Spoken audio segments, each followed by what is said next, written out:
মা, একটু বাইরে এসে দুটো ভিক্ষে দে।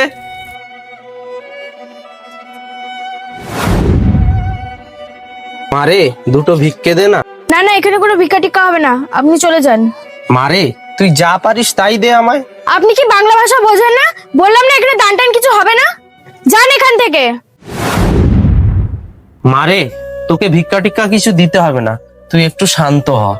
আপনারা সব সাধুরা এরকমই বলেন যে চুপ হয়ে যাও, শান্ত হয়ে যাও, কিন্তু এটা তো বলেন না কি করে শান্ত হবো, কি করে চুপ থাকবো।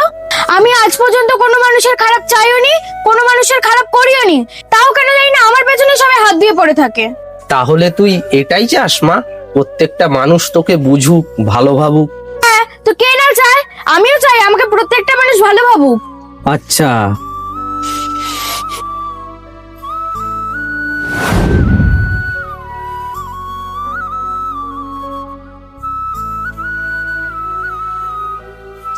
আরে আপনারা কি করছেন? আমি একটা রেখা টেনে দিলাম, আর তোকে এই রেখাটাকে জল দিয়ে মুছতে হবে। এটুকুই করতে হবে? আমি এখনই ঘর থেকে জল দিয়ে মুছে দিচ্ছি। দাঁড়া মা, অত ব্যস্ত হোস না। তুই যতটা সহজ কাজ ভাবছিস ততটাও সহজ কাজ এটা নয়। তোর বাড়ির জল দিয়ে এই রেখা মুছলে হবে না।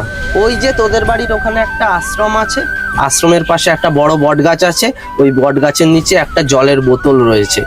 ওই বোতলের জল এনেই এই রেখাটা তোকে মুছতে হবে। আর তোকে একটা কথা মনে রাখতে হবে, রাস্তায় তোর সাথে যারই দেখা হয়ে যাক, যা কিছু হয়ে যাক, তুই কারোর সঙ্গে কথা বলবি না। তুই চুপচাপ যাবি, জলটা নিবি, নিয়ে এসে এই রেখাটা মুছে দিবি। আর এসব বাড়তি কাজ করার কি দরকার? দরকার আছে মা, তোর প্রশ্নটার উত্তর দেওয়ার জন্য এটার অবশ্যই দরকার আছে।